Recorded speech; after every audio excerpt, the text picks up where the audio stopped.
Allez, c'est parti, on va faire une petite vidéo surprise. C'est pas la revue de marché du lundi. On est sur la chaîne du Market Profiler. Je suis Guillaume, alias Niako pour les réseaux sociaux. Et à défaut de faire une newsletter aujourd'hui, écrite et rédigée, on va la faire en vidéo. Donc je vous enverrai le lien pour ceux qui sont dans la newsletter, pour que vous puissiez, pendant la pause de midi éventuellement, ou ce matin, ou ce soir, observer ce que j'ai à vous proposer. Alors, déjà, ce que je tiens à vous dire, hein, pour mes lecteurs hein, qui me suivent régulièrement, enfin, quotidiennement, c'est que hier, et je m'en excuse, j'ai fait un cadrage, un contexte, un environnement qui n'était pas bon. Voilà, ça arrive. En tout cas, moi, je l'ai payé parce que j'ai fait une mauvaise session et c'était vraiment lié. J'ai très rapidement analysé parce qu'en fait, j'ai vu quand le contexte n'était pas bon, quand ça se passait pas comme je le souhaitais. J'ai vu que j'avais fait un mauvais cadre, un mauvais environnement. Pourquoi j'avais fait un mauvais environnement? Je vais vous l'expliquer. Moi, hier, dans la newsletter, j'écrivais, alors attendez que je dise pas de bêtises, voilà. La zone clé reste celle des 3995-3980. Une grosse bataille via des volumes et de la vélocité est à prévoir. Zone de guerre. J'avais vraiment identifié en fait une zone qui situait approximativement ici, de là à là. Alors, bien évidemment, avant l'ouverture américaine, en pré-open, on ouvre. En pré-open, il se passe ça, là, cet événement-là, ici. Donc, une heure avant l'ouverture. Et on casse, ici, en ouverture, en pré-open, on casse mon niveau des 3995. Et on ouvre en session cash dans mon niveau. Et mon erreur réside dans le fait que je n'avais pas, alors lié simplement à une étourderie, hein, je n'avais pas marqué sur mes charts et ni dans ma revue newsletter toute la phase de drive haussier ici, c'est symbolisé par des single print, TPO. Ici, il y a qu'une seule impression d'enchère, il n'y a qu'une seule trace. Si nous avions des lettres TPO à la place des chandeliers japonais, nous n'aurions qu'une lettre imprimée ici. Pam, pam, pam. Et en fait, ici, moi, je ne l'ai pas identifié. Donc, j'avais identifié une zone clé, et je l'ai dit dans ma newsletter, j'avais dit on préserve. Si on préserve les boules gardent la main, donc cette zone-là, voilà pourquoi mon analyse était un peu... était déjà corrompue d'avance, quoi. Enfin, corrompue, c'est pas le terme, mais vous m'avez compris, elle était faussée. J'avais marqué que si on préservait cette zone, les mains, ben, les boules gardaient la main, et ces boules viseraient une target, première target à 3973. 3973 correspond, 3973 correspond à cette zone-là, ici. Mais pour moi, c'était la première target, et puis après il y en avait d'autres, le bas du range ici. Mais ce que j'avais pas identifié, et ce qui m'a pas servi, puisque moi en fait j'ai commencé à positionner des achats ici, là dans la zone là, lors de l'ouverture. Alors je sais qu'on est venu en excès, mais je me suis fait chasser. Très frustrant, parce qu'en fait il y avait du potentiel à la baisse encore, et j'aurais dû attendre, réellement, j'aurais dû rentrer dans cette zone ici, toujours dans la même zone, mais plutôt en ayant le signal haussier là dans cette zone. Ou alors prendre des trades agressifs et très spéculatifs dans l'extension ici. Alors que moi, j'ai commencé à rentrer des longs, là, ici, sur la première rotation d'enchères. Et je me suis fait stopper 2 fois et j'ai arrêté ma séance. Mais tout ça parce que j'ai fait un mauvais contexte. Et voilà. Donc voilà, je reviens sur mon erreur de contexte, qui est une erreur de débutant, parce que j'ai oublié toute cette phase ici haussière, qui allait forcément jouer un rôle. Et puis en plus de ça, 3973, c'était donc ma target pour les boules s'ils arrivaient à casser la zone, ça s'est fait. Parce qu'en fait, on est rentré, 3913 c'est ici, voilà, on y est dessus, et vous voyez qu'en H4, voilà, on clôture sur la première rotation d'enchère H4, la deuxième ouvre dans la zone. D'ailleurs, on fait une extension légère, et puis boum, après le mouvement on prend. Donc c'est très très frustrant pour moi, et tout ça est lié à surtout à un mauvais contexte de départ. Donc d'où l'importance d'avoir un contexte assez intéressant. Donc l'idée de la vidéo, c'est pas de me flageller pendant des heures. Je tiens à m'excuser pour la qualité de mon contexte qui était relativement médiocre sur ma newsletter, mais c'est comme ça. On peut pas toujours faire des trucs propres, donc voilà, je m'en excuse. Mais maintenant, qu'en est-il, quoi? Ce qui s'est passé derrière, après, c'était dingue, et ben, moi j'étais out, donc j'ai rien pris. Mais on a eu un gros mouvement, un gros momentum, une grosse reprise. Donc là, ça a été les rotations d'enchères qui ont suivi. Là, il y avait réellement un signal entre 17h et 17h30. Magnifique signal haussier. D'ailleurs, on va jeter un coup d'œil rapidement. Là, j'ai mis le footprint. Donc ça, pour que vous sachiez bien où on se trouve, hein, ça c'est du footprint plutôt court terme en 60 secondes. Ici, là, donc on a l'ouverture, hein, on vient pivoter et donc faire des rotations d'enchères ici. Moi, je me suis fait chasser, hein, c'est très frustrant. Bref. Euh, et en fait, on vient faire un peu d'acceptation et comblement dans toute cette phase ici de single TPO. Là. Pam, pam, pam, pam, pam, pam. Donc on fait ça, et en fait le signal déjà, le pré-signal se trouve, sans rentrer dans les détails, mais c'est quand même important que j'en parle. Donc ça c'est toute la phase où on fait des rotations d'enchères, donc il y en a deux ici, la A, la B et la C même, et puis à partir de la rotation D, c'est-à-dire que je dise pas de bêtises, donc la D va commencer ici, là, ici on démarre la D, et ce qui est déjà intéressant à noter, c'est que quand on démarre la D ici, hop, donc toute cette phase ici, le démarrage de la D, notez bien qu'on démarre au-dessus de ma single print, ma zone. Single print que j'avais pas identifié, quoi. Quel bleu que je suis.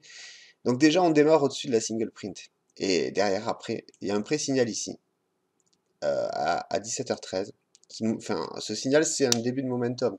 C'est-à-dire qu'il y a une entrée d'acheteurs agressifs qui sortent de la boîte de consolidation, mais surtout qui voilà, valide un mouvement au-dessus de la boîte, de la single. Et puis derrière, après, gros signal. Il est même trop, en termes de volume, il y en a quand même beaucoup trop.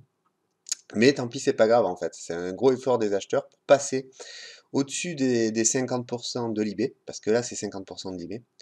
Et ce signal ensuite ben voilà, conduit à un énorme momentum qui va se poursuivre avec une belle salve. Alors là aussi, signal acheteur beaucoup plus haut, mais qui est magnifique ici. Donc c'est d'un pour casser les 3995 niveaux que j'avais bien établis et bien enregistrés, qui était une zone de bataille, zone de guerre, et auquel j'avais dit que si on était au-dessus et qu'on évoluait dessus, alors ça serait plutôt long, et si on évolue en dessous, alors première target, les 73 en bas de balance, ici.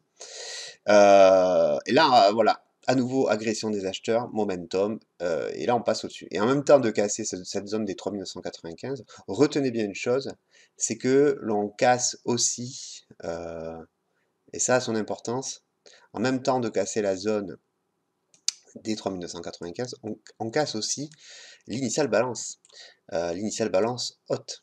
Parce que l'IB, je vous renvoie sur ma vidéo de l'IB qui date d'il y a 1 an et demi maintenant, mais voilà, à base de chandelier japonais, mais c'est pareil. Ça, c'est la borne haute de l'IB, hein, c'est la première rotation d'enchère. Puis ici, on a la borne basse de l'IB. Donc en fait, on a une chasse comme ça avec une sorte de prise de liquidité, ok, en bas d'une zone que je n'avais pas identifiée, Guillaume. Purée. Derrière, après retour, ouverture ici, c'est très technique. Et puis après, les momentum agressifs que je vous ai montré à 17h20. Et puis la seconde salle d'ici, qui vient péter le haut de l'IB, qui vient réintégrer ma zone qui était devenue résistance. Et puis derrière, après, c'est technique. Enfin, c'est du classique, c'est-à-dire qu'on s'appuie sur la zone ici. Haut d'IB, retour sur le drive initiateur, appuie sur la zone.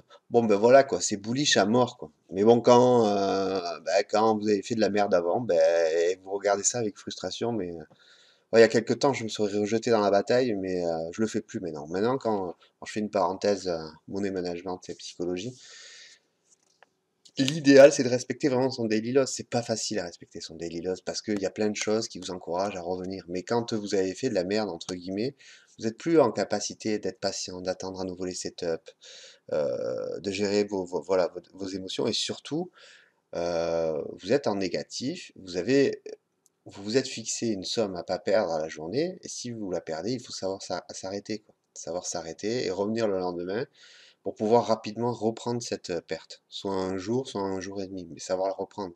Parce que quand on a une perte qui s'affiche, on a un PNL qui est rouge, derrière, ça impacte nos décisions.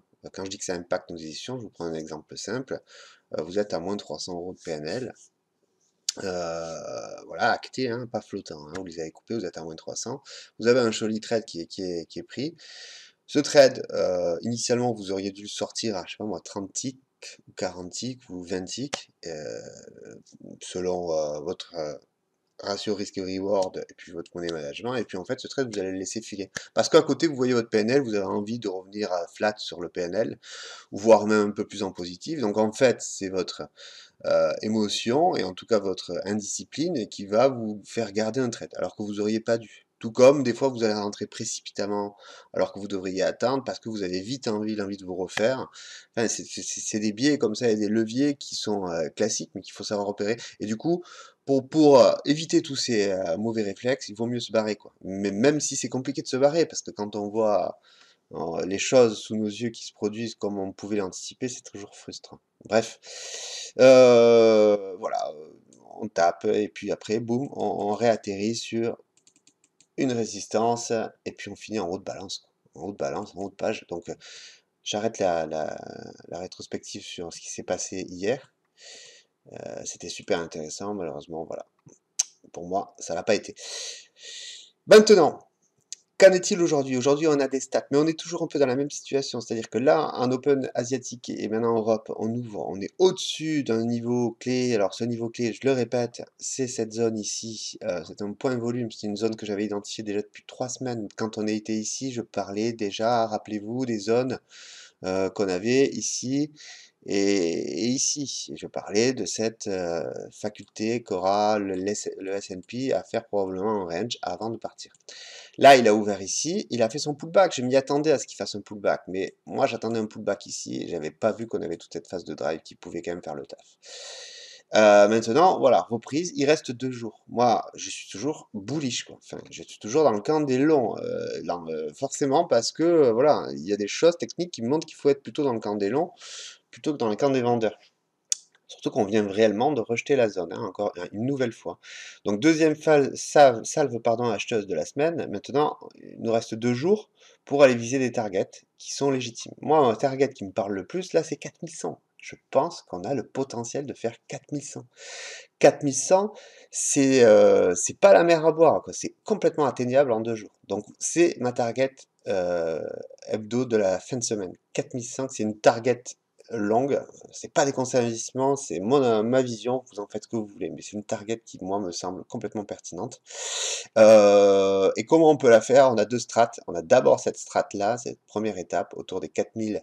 Allez, que je sois précis, je vais vous le dire. Donc le premier niveau est à 4968. Voilà, 68, 69, 70, allez, un extrême. Et puis après, si on passe au-dessus, alors probabilité de se diriger vers les 4100. Et puis, dernière target aussi, c'est toute la single là, qui est assez épaisse, hein, qui se retrouve entre 130 et 160, 180. Bon, voilà, je suis pas gourmand, je pense qu'on peut réellement aller faire les 4100 et voir un rejet dans cette zone. Voilà, donc j'aurai une approche plutôt boule. Et comment ça va se passer? Alors, ça va dépendre encore une fois de où on ouvre pendant la session cash, mais si on ouvre au milieu de ça, eh bien alors la probabilité c'est éventuellement d'essayer de s'appuyer sur les plus hauts de la veille, qui se trouve ici, hein, sur ma zone, 4039, 4040, faire un appui là où on est actuellement, si on ouvre dans cette balance ici. Alors là, on est là actuellement, mais moi, enfin, en intra, je prends pas sur un actif qui se travaille en après-midi parce que les volumes institutionnels sont l'après-midi, je vais pas m'amuser à prendre des trades maintenant. Mais on va voir où ça ouvre. Et si ça ouvre au-dessus des 70, là aussi c'est pareil, on essayera de faire des appuis techniques sur 70 pour viser les 100. Ça me paraît complètement cohérent. A contrario, si on ouvre au cœur du range, ça sera plus embêtant. Mais sachez qu'au cœur du range, il y a une zone quand même à identifier et à travailler considérablement. Enfin, ne pas oublier, c'est tout le drive initiateur qu'on a en milieu de séance ici, là, qui est vraiment très pertinent. Parce que c'est un point d'ancrage par rapport aux sessions précédentes. Donc ce drive initiateur, c'est même pas un drive initiateur, j'ai une bêtise, c'est une single print. Voilà, et plutôt une phase de breakout qui se trouve ici, là. Je vais vous mettre, hop, la zone.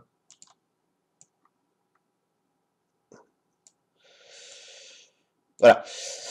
4010, 4004, grosso modo, 4005, ça, c'est aussi une zone super intéressante à travailler. Voilà. Avec, si on rentre des positions ici, en scalp, en intraday, on ne veut pas voir l'actif aller au grand maximum, on ne veut pas le voir rentrer dans cette phase ici. Il peut faire une extension, mais à la limite, il faut voir des ressauts ici. Il faut voir vraiment des clôtures en 30 minutes se faire dans la zone et un réversal. Mais on ne veut pas le voir clôturer en dessous, commencer à échanger. Parce que s'il commence à échanger en dessous, il ira très probablement chercher la zone identifiée depuis longtemps et qui est clé aussi des 3995.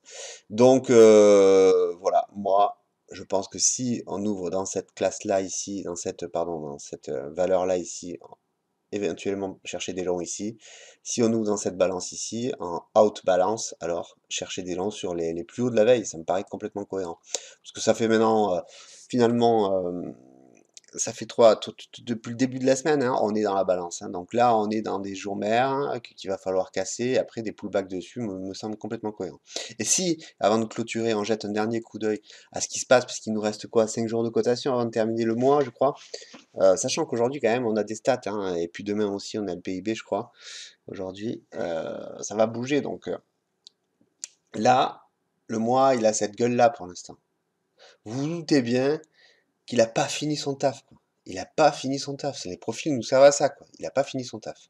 Donc on voit qu'il a encore du potentiel, il est encore sous la pédale pour nous faire des extensions. Et là, on voit clairement qu'il est en train de progressivement rentrer dans le déséquilibre du mois précédent. Et on a toutes nos targets. Donc moi, j'ai un profil comme ça le mois précédent, je vois pas pourquoi il peut pas nous faire ça le mois d'après. Donc il nous reste 5 jours de cotation, 2 jours avant de terminer la semaine. Moi, cette semaine, je le vois bien déjà à 4100, ça me paraît complètement cohérent. Et pourquoi pas, avant la fin du mois, aller nous titiller la single, quoi. Ça serait magnifique. Single qui correspond à ce rejet dont je parlais, c'était un niveau dans les revues de marché précédentes, on en a parlé, reparlé de cette zone qui a fait son taf, hein. Les fameux 4070, 180 qui ont fait leur taf. Voilà, donc pourquoi pas aller revisiter, et puis après on aura le moment de parler petit à petit, de s'adapter à ce que nous fait le S&P le mois d'après, pardon. Donc voilà, je vous souhaite une excellente journée, donc pas de newsletter, rédigé aujourd'hui, cette vidéo sert de newsletter. Retenez bien qu'on a un niveau d'appui technique pour les longs qui se trouve vraiment ici, là, autour des 4010, ça me parle beaucoup, selon l'ouverture cash cet après-midi, et qu'on a nos strats ici, pam, pam, pam. Et retenez bien aussi que pour moi, on n'ira pas, enfin on n'ira pas, on n'est jamais sûr de rien, mais pour moi ici, ce sont les bas de la semaine, hein, c'était un repli technique, on n'y retournera pas. Donc voilà. Excellente journée. Excellente fin de semaine. On se retrouve lundi pour la revue de marché et peut-être demain par écrit pour ceux qui sont sur ma newsletter. A plus tard, ciao.